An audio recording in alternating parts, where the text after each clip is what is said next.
अस्सलामुअलैकुम, कैसे हो आप लोग। उम्मीद करती हूँ आप लोग बहुत अच्छे होंगे। वेलकम बैक हमारे दो व्लॉग्स। तो आज सुबह उठने के साथ ही गर्मी बहुत ज़्यादा थी, यानी जो यहाँ का टेम्परेचर है वो लगभग 50 डिग्री सेल्सियस तक चला गया था और बेतहाशा गर्मी पड़ रही है यहाँ पे। तो बच्चे ज़िद कर रहे थे कि मम्मा आम पन्ना बना दो, तो मैंने सोचा चलो आज बना देती हूँ। तो नाश्ता करने के बाद मैं आम पन्ना बनाने लगी थी और यहाँ पे मैं आम पन्ना दोनों को देने आ गई थी और शादमान बोल रहा है कि वाह ये बहुत टेस्टी है। और हम लोग की तरफ ना टेम्परेचर बहुत ज़्यादा हाई जा रहा है, 48 से 50 के बीच में टेम्परेचर रह रहा है। इतनी तेज़ गर्मी में ना कुछ भी ना खाने का मन करता है ना पीने का मन करता है। तो बच्चों ने आज मुझसे कहा कि आम पन्ना बना दीजिएगा। आज नहीं कहा, 2 दिन पहले ही कहा था। तो आज मैं फ्री थी तो मैंने कहा चलो बना देते हैं। और बच्चों का जो वेकेशन है वो भी अब ख़त्म होने वाला है, तो अब जो स्कूल है वो भी रेगुलर बेस पे स्टार्ट हो जाएगा और ये लोग स्कूल जाने लगेंगे। लेकिन कोई इंसिडेंस आज आई है सदफ़, और वो बहुत ज़िद कर रही है कि मेरे साथ आप गांव चलिए सिर्फ 1 से 2 दिन के लिए। और सदफ़ बहुत ज़्यादा ज़िद करने लगी तो बच्चे जो थे वो भी ज़िद करने लगे, मम्मा सिर्फ 1 दिन के लिए चलो। तो फिर हम लोग गांव जाने के लिए तैयार हो गए और उस टाइम मैंने कुछ भी शूट नहीं किया क्योंकि बहुत जल्दी जल्दी सारी चीज़ें करनी थी। और फिर हम लोग निकल गए गांव के लिए। तो बच्चे दूसरी गाड़ी से जा रहे थे और हम लोग दूसरी से। और देखें एक लेडी के हाथ में ना ये रैबिट था और वो कहीं से ले कर के जा रही थी और ये बहुत क्यूट था। लेकिन आज हमारे साथ शान नहीं है क्योंकि वो लोग पहले चला गया था और हम लोग बाद में जा रहे थे। शान रहता ना तो रैबिट को देख कर के बहुत खुश होता है। तो इस तरह इसके बाद हम लोग घर आ गए थे, यानी गांव चले गए थे। और हमसे पहले बच्चे वहाँ थे तो ये देखें सब लोगों की डिस्कशन जो थी वो चल रही थी।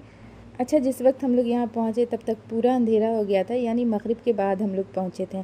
तो देखिए ये है दरवाज़ा और यहाँ पे कीड़ा बहुत ज़्यादा था, यानी कुछ एक्स्ट्रा ही कीड़ा था। और थोड़ी थोड़ी बारिश भी हल्की हल्की शुरू हो गई, इस वजह से कीड़ा शायद बहुत ज़्यादा था। ये देखिए एकदम ऊपर नीचे चारों तरफ सिर्फ कीड़ा ही कीड़ा था। इसके बाद शान इतना उछल कूद करने लगा कि पता नहीं कैसे उसके अंगूठे का नील निकल गया है। तो पूरा नील नहीं निकला है, थोड़ा सा निकला है और उसको बहुत ज़्यादा दर्द हो रहा था। तो यहाँ पे सदफ़ बैठ करके उसको हैंडी प्लस लगा रही थी। और शान को ना बहुत तेज़ दर्द हो रहा था और वो बोल रहा था कि मुझे बहुत दर्द हो रहा है। और जब उसको बहुत तेज़ दर्द होता है ना तो उसके मुंह से आवाज़ नहीं निकलती, ये सब सिर्फ उसके एक्सप्रेशन हैं। तो आपको लग रहा होगा तो वो बहुत ज़ोर से चीख रहा है, लेकिन वो चीख नहीं रहा था, उसके जो एक्सप्रेशन है वो चीखने टाइप ही रहते हैं। बेसिकली क्या होता है कि बच्चे जब गांव आते हैं ना तो उनको इतनी ज़्यादा आज़ादी मिलती है कि जितना चाहें उतना उछल कूद कर सकते हैं और जितना चाहें बदमाशी कर सकते हैं। तो इसी चक्कर में उसके नेल पे चोट लग गई है। तो यहाँ देखिए वो हंस भी रहा है और अपने एक्सप्रेशन को बदल भी रहा है, ये देखिए। इसके बाद शादमान आ गया, वो भी देखने लगा, बोला कि एक पत्थर से ये टकरा गया था, इस वजह से ऐसा हो गया है।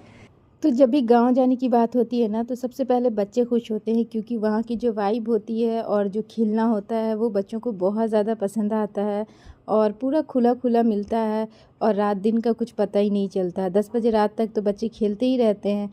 तो इस वजह से बच्चों को यहाँ बहुत मज़ा आता है। इसके बाद हम और सदफ़ निकल गए वॉक पे। तो देखें यहाँ पे शादमान और शान सारे बच्चे खेल रहे हैं।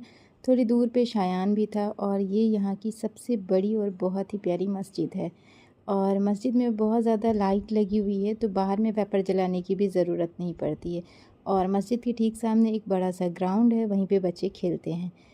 इसके बाद शान को ना शायान का एक लेज़र लाइट मिल गया था और वो लेज़र लाइट के साथ ऐसे खेल रहा था जैसे कि दुनिया की सबसे यूनिक चीज़, क्योंकि शायद इससे पहले उसने ये लेज़र लाइट नहीं देखी थी और बोल रहा था इसकी लाइट देखें। तो यहाँ पे देखिए दोनों खेल रहे थे। इसके बाद हम लोग खाना पीना खा करके सो गए थे। नेक्स्ट मॉर्निंग उठने के साथ ही हम लोग सबसे पहले गए सामने वाली बाड़ी में, जहाँ पे बहुत सारा सब्ज़ी का पेड़ था, साथ में नींबू था। और ये देखिए एक बड़ा सा खरबूजा लगा हुआ था, लेकिन अभी ये कच्चा है, पका नहीं था। इस टाइप का 3-4 खरबूजा खेत के अंदर था।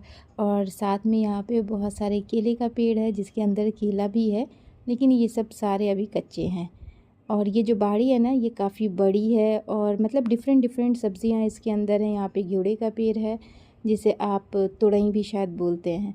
और ये देखिए एकदम यूनिक डिफरेंट करी पत्ते के अंदर गोल गोल मोती जैसा उसकी सीड है और ये सीड बहुत अच्छी लगती है देखने में। तो गांव में यही सबसे अच्छी फैसिलिटी होती है कि आपको सब्ज़ी बाहर से बहुत कम लेनी पड़ती है क्योंकि आपके पास इतनी सारी फालतू की ज़मीन होती है। तो वहाँ पे आप बहुत सारी सब्ज़ी लगा सकते हैं। इसके बाद देखें ये बड़ा सा नींबू का पेड़ था और इसके अंदर ना बहुत सारा नींबू फला हुआ था। तो शादमान सबको बोला था कि मैं तोड़ लूँ, मैंने मना किया कि नहीं, ये सब अभी बेबी है, इसे मत तोड़ो। और ये देखिए कितना सारा नींबू है। और ये एक बहुत बड़ा साग का पेड़ था। साग का पेड़ इतना बड़ा शायद मैंने भी पहले नहीं देखा था। अच्छा, गांव की जो मॉर्निंग की और इवनिंग की वाइब होती है वो बहुत अच्छी होती है और बहुत ही सुकून देती है। और ये है हाउस हेल्पर, और ये भी यहाँ पे खड़ी होकर के हम लोग को देख रही थी कि सारे बच्चे बावले हो गए सब्ज़ी देख करके। इसके बाद देखिए यहाँ पे एक टमाटर लगा हुआ था, तो टमाटर इस बार मुझे कम दिखा। पिछली बार मैं आई थी तो बहुत सारा टमाटर था। और साइड साइड में पपीते का पेड़ लगा हुआ था, लेकिन फल नहीं था इसके अंदर।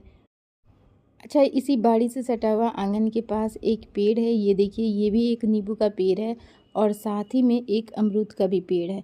लेकिन आपको पता ही नहीं चलेगा कि दोनों पेड़ एक साथ ही है, मतलब दोनों की जो डाल है ना एक दूसरे से लिपटी हुई है। इसके बाद हम लोग चले गए घर के पीछे वाली बाड़ी में, और ये देखिए शादमान और शान भी आ गए। और यहाँ पे सदफ और बच्चे मिल कर के वो जो फोड़ने वाला पॉप ऑफ था उसे फोड़ रही थी। और शान को हर चीज़ में ज़्यादा इंटरेस्ट आता है, तो वो बोल रहा था देखो यहाँ पे ना बहुत सारा टोमेटोज़ है, तो वो तोड़ने लगा था। और दोनों की स्पीड देखिए कितना जल्दी जल्दी तोड़ रहा था कि कौन ज़्यादा कलेक्ट करता है। तो दोनों भाई ने थोड़ा थोड़ा तोड़ा, और सदफ भी थी यहाँ पे। इसके बाद मुझे एक बहुत ही यूनिक और डिफरेंट चीज़ देखी जो कि मैंने शान से नहीं दिखाया था, क्योंकि शान देख लेता तो परेशान करता। तो यहाँ पे एक मेहंदी का पेड़ था, साथ ही में एक लीची का पेड़ है जो कि घर के पीछे है। और उस लीची के पेड़ के अंदर ना मुझे एक बहुत ही अच्छी और ख़ूबसूरत सी चीज़ दिखी थी, तो मैं वेट कर रही थी कि शान चला जाए यहाँ से, उसके बाद मैं आपको दिखाऊंगी। और ये देखिए मक्के के साथ हेल्पर कुछ कर रही थी। और जब शान रूम के अंदर चला गया तब मैं चुपके से आई लीची के पेड़ के पास। तो ये देखिए यहाँ पे एक छोटा सा प्यारा सा घोंसला है और उसके अंदर 3 अंडे हैं। ये बुलबुल का अंडा है, और जब हम लोग यहाँ पे रहते हैं तो बुलबुल भाग जाती है, और जब हम लोग नहीं रहते हैं तो फिर वो आ जाती है। ये देखिए अब मैं रूम की विंडो से ये वीडियो कर रही हूँ, और देखें बुलबुल जो थी वो अंडे के ऊपर आकर के बैठ गई है। और शादमान ने इस घोंसले को पहले ही देख लिया था, तो जब भी उसे टाइम मिलता था विंडो पे आकर के वो देखता था बुलबुल है या नहीं है। तो इस तरह से मतलब पूरे घर के बच्चे का ये बस यही काम था कि आकर के विंडो से देखना। सिर्फ शान नहीं देखता था, क्योंकि उसे बताया ही नहीं था कि इसके पीछे एक बुलबुल भी है या उसका बेबी है या अंडा है, कुछ भी नहीं बताया था। और शान तो बस अपनी मस्ती में रहता था, बस उसे खेलना था। अपना एक छोटा सा टॉय लेके आया था लट्टू, और सारा टाइम वो उसे ही घुमाता रहता था। तो पूरा दिन तो घर और बाड़ी में ही निकल गया, और बच्चे ज़िद कर रहे थे कि हमें खेत देखना है, क्योंकि इससे पहले मैंने खेत नहीं देखा है। तो मैंने कहा वो कल चलेंगे, क्योंकि एक दिन में सारी जगह जाना पॉसिबल नहीं है। तो कल जाएंगे खेत घूमने के लिए, तो इंशाल्लाह उसका भी व्लॉग आपको देंगे। तो चलो फ्रेंड्स, मिलती हूँ नेक्स्ट व्लॉग में, तब तक के लिए अल्लाह हाफिज़।